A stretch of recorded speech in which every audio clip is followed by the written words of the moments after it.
Namaste Mitro, I am Haresh Patel from Vijayanagar High School, Naranpura. We completed Unit 3. Today you are going to be taught Unit number 4, A Wonderful Creation, એટલે એક અદ્ભુત સર્જન. તો પાઠ શરૂ કરતાં પહેલાં આપણે પ્રી ટાસ્કની થોડીક ચર્ચા કરી લઈએ. પ્રી ટાસ્કની અંદર P1ની અંદર વી find endless qualities in A mother. અહીં આપણને મધરમાં જોવા મળતા ઘણા બધા ગુણો આપેલા છે. એન્ડલેસ એટલે અનંત, ક્વોલિટીઝ એટલે ગુણો. Some qualities are given here. અહીં આપણને મધરમાં જોવા મળતા કેટલાક ગુણો આપેલા છે. Write about them as shown below. નીચે જે આપણને એક્ઝામ્પલ આપેલું છે એ પ્રમાણે આપણે વાક્યો લખવાના છે. You can also add more qualities you find in your mother. તમને તમારી મધરમાં જોવા મળતા બીજા ગુણો પણ આમાં ઉમેરી શકો છો. તો આપણને જે એક્ઝામ્પલ્સ આપેલું છે એ પ્રમાણે આપણે વાક્યો બનાવવાના છે. પહેલું એક્ઝામ્પલ છે, mother does unceasing labour in house keeping. એનો મતલબ ડિલિજન્ટ એટલે ખૂબ જ મહેનતુ. She willingly shares what she has, તો means she is generous. She combines humour with intelligent, તો શી ઇઝ વિટી. તો બાકીના જે ગુણો છે એના આધારે આપણે આવા વાક્યો બનાવી શકીએ. હવે P2ની અંદર આપણને સરસ મજાનું મધર વિશેનું એક કાવ્ય આપેલું છે. એ કાવ્ય તમે તમારી રીતે પણ રિસાઇટ કરીને તમે કાવ્યને એન્જોય કરી શકો છો. આ ગુજરાતીનું કાવ્ય છે. ગુજરાતીના જે કવિ છે દામોદર ખુશાલદાસ બોટાદકરે લખેલું સરસ મજાનું એક કાવ્ય છે મધર વિશેનું. એ તમે પણ કાવ્ય તમારી રીતે રિસાઇટ કરીને you can enjoy the poem. હવે આપણે પાઠ શરૂ કરીશું. રીડ વન્ડરફુલ ક્રિએશન એટલે અદ્ભુત સર્જન. તો મધર એ ભગવાનનું અદ્ભુત સર્જન છે. દુનિયાના દરેક ધર્મની અંદર મધરનું સ્થાન અનોખું છે.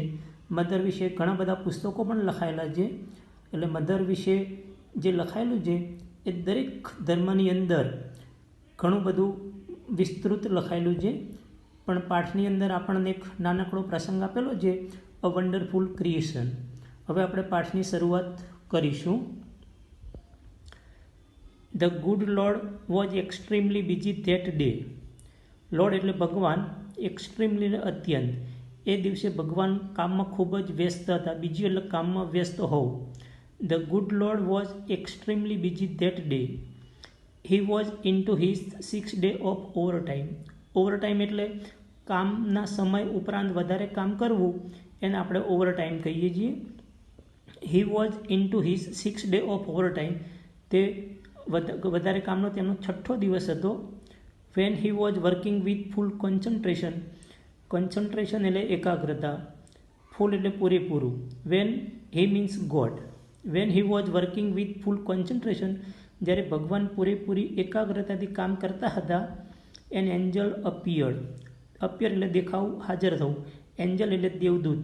એક દેવદૂત તેમની સમક્ષ હાજર થયો. An angel appeared and commented. Comment એટલે ટીકા ટિપ્પણી કરવી. એન્ડ કોમેન્ટેડ, જે દેવદૂત હાજર થયો તેણે ટીકા કરી. You are taking so much care for creating this creature. તો what was the comment of the angel? The comment of the angel was that you are taking so much care. Care એટલે કાળજી. તમે વધારે પડતી કાળજી લો છો. You are taking so much care for creating. Create એટલે સર્જન કરવું. This creature. ક્રીચર એટલે માનવ જે હોય તે. સો much care for creating this creature. તમે જેનું સર્જન કરો છો એમાં ખૂબ જ વધારે પડતી કાળજી લઈ રહ્યા છો, એવી કોમેન્ટ એન્જલે કરી, દેવદૂતે કરી. એના જવાબમાં ભગવાને કહ્યું, ધેટ્સ ટ્રુ. તમારી વાત સાચી છે. Said the lord. Do you want to know the details? અને પ્રશ્ન કર્યો કે તમારે આની જે વિગતો છે એ જાણવી છે. ડુ યુ વોન્ટ ટુ નો. નો એટલે જાણવું. એક ક્રિયાપદ છે. એનું નાઉન કરવું હોય તો નોલેજ એટલે જ્ઞાન. ધ ડિટેલ્સ એટલે વિગતો બધી. Do you want to know the details? તમારે હું જેનું સર્જન કરું છું એની વિગતો જાણવી છે. Vote are they? The angel was curious. Curious એટલે જિજ્ઞાસુ, જાણવા માટે આતુર. તો જે દેવદૂત હતો એ વિગતો જાણવા માટે આતુર હતો, એટલે એણે પ્રશ્ન કર્યો કે વોટ આર દે? એ વિગતો કઈ કઈ છે? વોટ આર દે એટલે what are the details of the wonderful creation? The angel was curious. દેવદૂત જાણવા માટે આતુર બન્યો. એના જવાબમાં ભગવાન કહે છે all her part should be movable and replaceable too. તેના બધા જ જે પાર્ટ છે, વિભાગો, પાર્ટ્સ એટલે ભાગ અથવા વિભાગ, શુડ બી મૂવેબલ એટલે હલનચલન થઈ શકે તેવા, એન્ડ રિપ્લેસેબલ એટલે બદલી શકાય તેવા. રિપ્લેસનું વિશેષણ રિપ્લેસેબલ એટલે બદલી શકાય તેવા. All her part should be movable and રિપ્લેસેબલ. તેના બધા જ જે પાર્ટ છે એ હલનચલન થઈ શકે તેવા અને બદલી શકાય તેવા છે. She has a left that disappears when she stands up. ભગવાન આગળ જણાવે છે કે તેને એક ખોળો છે, લેપ એટલે ખોળો. ધેટ ડિસઅપિયર, અપિયરનું ઓપોઝિટ છે ડિસઅપિયર એટલે અદૃશ્ય થઈ જવું. વેન શી સ્ટેન્ડ્સ અપ, જ્યારે તે ઊભી થાય છે ત્યારે તેનો ખોળો અદૃશ્ય થઈ જાય છે. She has a lap that disappears when she stands up. I have to endow her with a kiss that can cure everything. Endow means આપવું, મૂકવું. I have to give her with a kiss. મારે તેને એક ચુંબન આપવાનું છે. That can cure everything, કે જે ચુંબન દરેક વસ્તુનો ઉકેલ લાવશે, સાજું કરશે. કેન ક્યોર એટલે ઉપચાર કરવો. That can cure everything. From a broken leg to a broken heart. ભાગેલા પગથી માંડીને ભગ્ન હૃદય સુધી બધાનો ઉપચાર કરશે. ક્યોર એટલે ઉપચાર કરવો. From a broken leg to a broken heart. Moreover she has to have 6 pair of hands. Moreover એટલે તદુપરાંત. એનું સમાનાર્થ કરવું હોય તો ઇન એડિશન ટુ, અને બીજો શબ્દ છે બિસાઇડ્સ. એ બંને તેના સમાનાર્થી શબ્દો છે. મોર ઓવર તદુપરાંત, she has to have 6 pair of hand. તેને 6 પેર હાથ હોવા જ જોઈએ. 6 પેર એટલે 12, 1 પેર એટલે 2, એટલે 6 પેર એટલે 12 હાથ હોવા જ જોઈએ. She has to have 6 pair of hands. She must be able to run on any food available. જે પણ ખોરાક અવેલેબલ હોય, અવેલેબલ એટલે ઉપલબ્ધ. She must be able to run on any food available. જે પણ ફૂડ અવેલેબલ હોય તેનાથી ચલાવી લે તેવી હોવી જ જોઈએ. And should have 3 pairs of eyes. તેને 3 પેર આંખો હોવી જ જોઈએ. Should have 3 pairs of eyes. 3 pair આંખો હોવી જ જોઈએ. The angel shook his head slowly and said. દેવદૂતે તેનું મસ્તક ધીમેથી હલાવ્યું અને કહ્યું. The angel shook his head slowly and said, a mighty impossible task. તમે જે વાત કરો છો એ તો ખરેખર અશક્ય કાર્ય છે. ટાસ્ક એટલે કાર્ય, ઇમ્પોસિબલ એટલે અશક્ય, અને માઇટી એટલે શક્તિશાળી. પોસિબલનું ઓપોઝિટ છે ઇમ્પોસિબલ. અ માઇટી ઇમ્પોસિબલ ટાસ્ક. આઈ સપોઝ, હું ધારું છું, આઈ સપોઝ 6 પેર ઓફ હેન્ડ્સ. તમે જે ક્રિએશનનું સર્જન કરો છો તેને 6 પેર હાથ આપવા માગો છો. 6 pair of hands, no way, ના હોઈ શકે, અસંભવ, નો વે. તો ભગવાને કહ્યું no, this hands are not a problem for me. આ હાથ એ મારા માટે કોઈ સમસ્યા નથી. No, this hands are not a problem for me. Problem એટલે સમસ્યા, મુશ્કેલી. એના જે હાથ આપવાના છે 6 પેર, એ મારા માટે કોઈ સમસ્યા નથી. પણ સમસ્યા કઈ છે? It is the 3 pair of eyes. મારે જેને 3 પેર આંખો આપવાની છે. It is the 3 pair of eyes that the mothers have to have. કે જે મધર્સને હોવી જ જોઈએ, એ મારા માટે સમસ્યા છે. Lord looked puzzle. ભગવાન થોડા મૂંઝાયેલા દેખાયા. પઝલ એટલે મૂંઝાયેલું. લોર્ડ લુક્ડ, લુક એટલે દેખાવું. Lord looked puzzle. ભગવાન થોડા મૂંઝાયેલા લાગતા હતા. Oh, so you are creating a standard model of a mother. દેવદૂતે પ્રશ્ન કર્યો. એનો મતલબ કે તમે એક સ્ટેન્ડર્ડ મોડેલ ઓફ મધર્સ એટલે આદર્શ માતાનું નિર્માણ કરી રહ્યા છો. So you are creating a standard model of a mother but 3 pair of eye. પણ તમે 3 પેર આંખો આપવા માગો છો. But 3 pairs of eyes. What for? 3 pair આંખો શાના માટે? What for? The angel got interested. દેવદૂતને આમાં રસ પડવા લાગ્યો કે 3 પેર આંખો ભગવાન શા માટે આપવા માગે છે. વોટ ફોર એટલે શાના માટે. The angel got interested. દેવદૂતને આ બાબતમાં રસ પડવા માંડ્યો. એના જવાબમાં ભગવાન કહે છે 1 pair that sees her children through close door. 1 pair આંખ કે જે મધર પોતાના બાળકને બંધ બારણે પણ જોઈ શકે. One pair that sees her children through એટલે દ્વારામાંથી close door. Another pair to look at the children and see. બીજી પેર એ બાળકની સામું જોઈને કહી શકે. Another pair to look at the children and say I understand and I love you without uttering a word. Utter એટલે બોલવું, ઉચ્ચારવું. એક પણ શબ્દ બોલ્યા સિવાય મધર પોતાના બાળકને કહી શકે હું તને સમજું છું અને હું તને ચાહું છું એવું બોલ્યા વગર પણ કહી શકે. એક પેર એના માટે છે. I understand and I love you without uttering a word.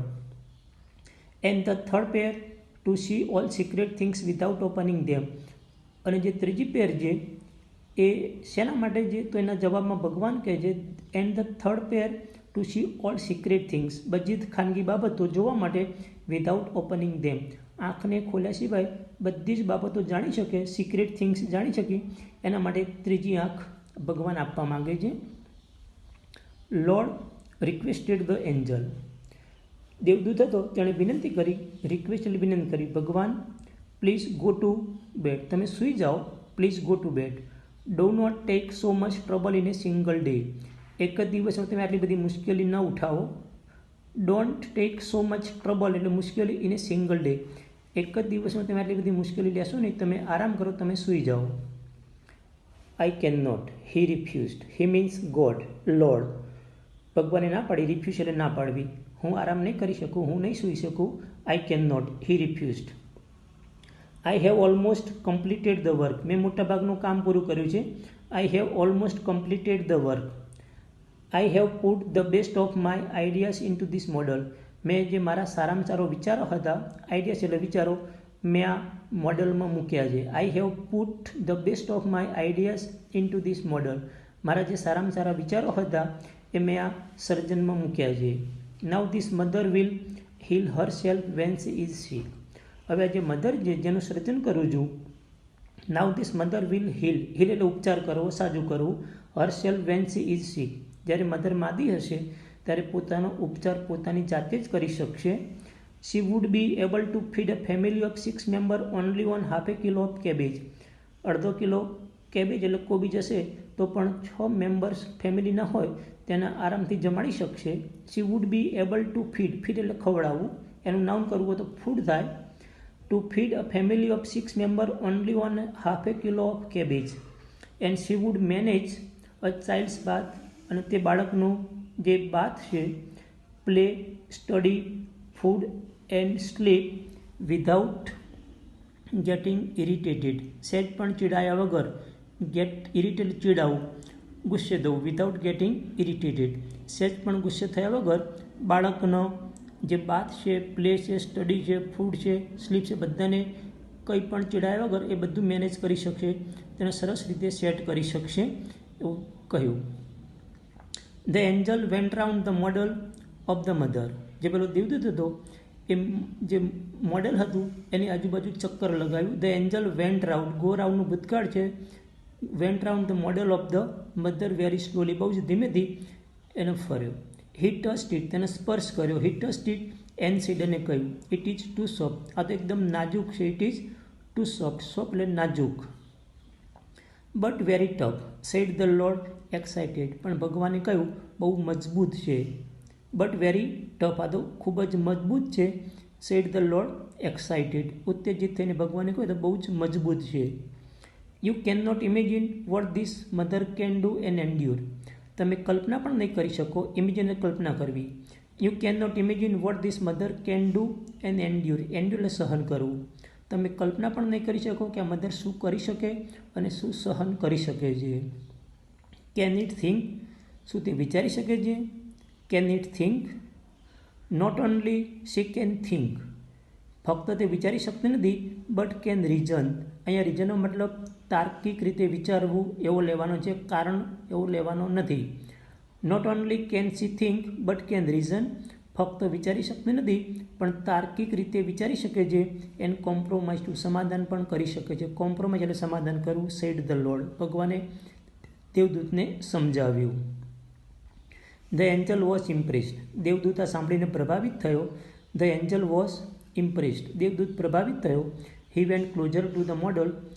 Closure એટલે વધારે નજીક. ક્લોઝનું કમ્પેરેટિવ ફોર્મ છે તે મોડલની એકદમ નજીક ગયો.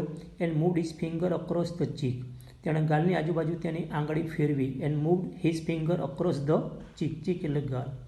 ઓ લોર્ડ, હર આઈસ લીકિંગ. અને આશ્ચર્ય થયું કે ભગવાન, એની આંખમાંથી પાણી ટપકે છે. Her eyes are leaking. Leak એટલે ટપકવું. Her eyes are leaking. How did this happen. આમ કેવી રીતે બન્યું? હેપન એટલે બનવું, take place. How did this happen. આવું બન્યું કેવી રીતે? It must be a tear. તે આંસુ જ હોવું જોઈએ. ટીયર એટલે આંસુ. I have not put it there. મેં તો હજુ આંસુનું સર્જન કર્યું જ નથી, તો આંસુ આવ્યું કેવી રીતે? I have not put it there. It is a miracle. આ તો એક ચમત્કાર થયો. મિરેકલ એટલે ચમત્કાર. The lord exclaim. ભગવાનને પણ આશ્ચર્ય થયું કે મેં સર્જન કર્યું નથી અને આ પાણી ક્યાંથી ટપક્યું. It is a miracle. આ તો એક ચમત્કાર થયો. The lord exclaim. But what is a tear for my lord. પણ જે આંસુ છે એ શેના માટે છે? But what is a tear for my lord. પણ જે આંસુ છે એ શેનું હોઈ શકે? તેના જવાબમાં ભગવાન કહે છે, ઇટ ઇઝ સમથિંગ યુનિક. આ તો કંઈક અદ્ભુત લાગે છે. યુનિક એટલે અદ્ભુત. It is something unique. May be it is for pain. એ દુઃખનું પણ હોઈ શકે. ફોર જોય આનંદનું પણ હોઈ શકે. પ્રાઇડ ગર્વનું પણ હોઈ શકે. ડિસઅપોઇન્ટમેન્ટ નિરાશાનું પણ હોઈ શકે. લોનલીનેસ એકલતાનું પણ હોઈ શકે. The lord explain. ભગવાને દેવદૂતને સમજાવ્યું. તો the tear may be for pain, for joy, pride, disappointment and loneliness. The lord explained. What a wonderful creation. કેટલું અદ્ભુત સર્જન. The lesson is over. Thank you.